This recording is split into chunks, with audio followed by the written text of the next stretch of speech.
Hello guys, good evening. कैसे हैं आप सब? चलिए, तो यहाँ पे कर रहे थे हम chapter 2 is matter around us pure. तो आई थिंक यहाँ पे हम पूरा चैप्टर ख़त्म कर चुके हैं। अब यहाँ पे चैप्टर के एक ओवरव्यू ले लेते हैं कि मैटर के बारे में हम जो डिस्कस कर रहे थे, इतना सब हमने पढ़ा हुआ है, इन शॉर्ट उसको एक बार समझ लेते हैं। तो देखें क्या क्या देखा हमने कि मैटर जो होता है, मैटर क्या होते हैं? मैटर 3 टाइप्स के होते हैं। एक सॉलिड होता है, एक लिक्विड होता है, गैस होता है।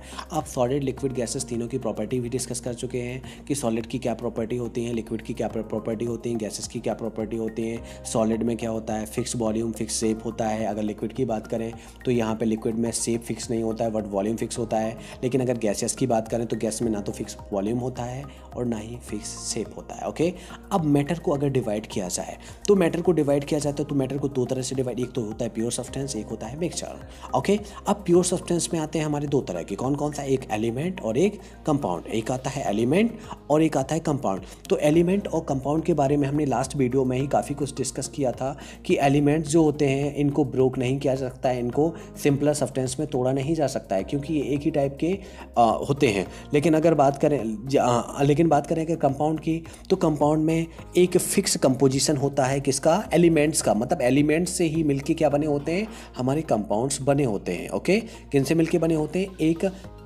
दो या दो से ज़्यादा एलिमेंट से मिलके बने होते हैं और एक फिक्स प्रोपोर्शन में मिलके बनते हैं। एक फिक्स प्रोपोर्शन में जब इन पे केमिकल रिएक्शंस कराई जाती हैं तो कंपाउंड का फॉर्मेशन होता है। तो देखें, have fix composition can be broken down into elements by chemical और इलेक्ट्रोकेमिकल रिएक्शंस। मतलब इनको केमिकल मेथड्स के ही थ्रू किसमें इनके जो रिएक्टेंट्स हैं उनमें कन्वर्ट किया जा सकता है, अदरवाइज पॉसिबल नहीं है। तो एलिमेंट के एग्जाम्पल को हम देखें तो एलिमेंट के एग्जाम्पल में भी हमने पढ़ा था क्या? मेटल्स, नॉन मेटल्स और मेटलॉइड्स ये आते हैं। तो कॉपर क्या हो गया? मेटल हो गया। ऑक्सीजन नॉन मेटल्स हो गया।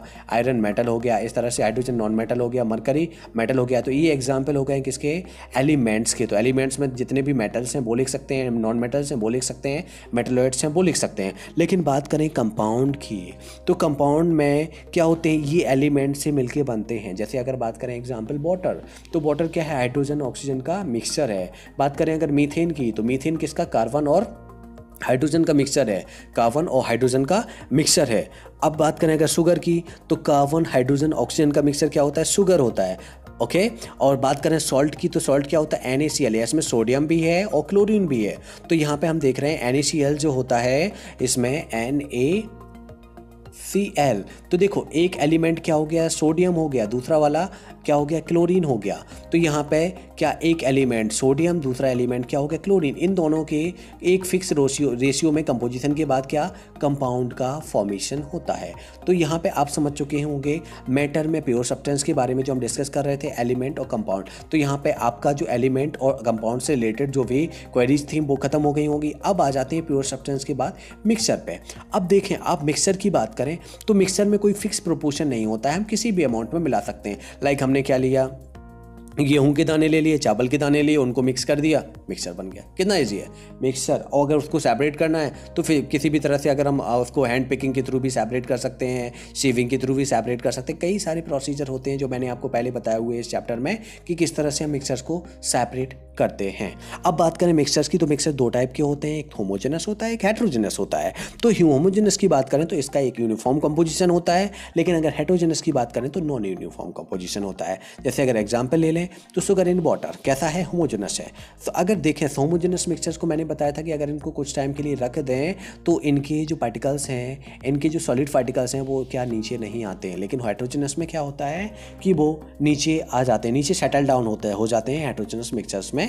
ओके, तो एग्जाम्पल ले लें होमोजेनस का, तो क्या हो जाएगा? Sugar in water, salt in water, sulphur in carbon disulphide, water and alcohol. तो देखें, अगर हम बात करें वाटर एंड अल्कोहल की, तो ये कैसा मिक्सचर है? Homogeneous mixture. Water, sugar in water. तो हम देखें अगर हमने वाटर में शुगर को घोल दिया है कुछ टाइम के लिए, क्या एक दिन के लिए, 2 दिन के लिए हम रख दें, तो क्या शुगर हमारा नीचे आ जाएगा क्या? नहीं, ऐसा तो पॉसिबल नहीं हो पाएगा ना।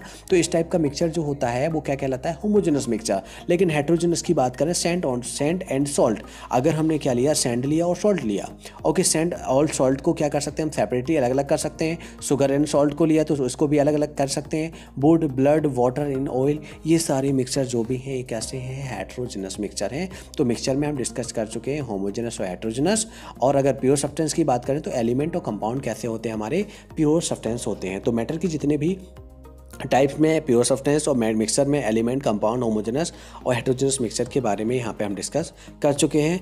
इसके अलावा अगर वीडियो अच्छा लगे तो वीडियो को लाइक करें, अपने दोस्तों में शेयर करें, और अभी तक आपने हमारे चैनल को सब्सक्राइब नहीं किया है तो प्लीज़ चैनल को सब्सक्राइब करें। Thank you.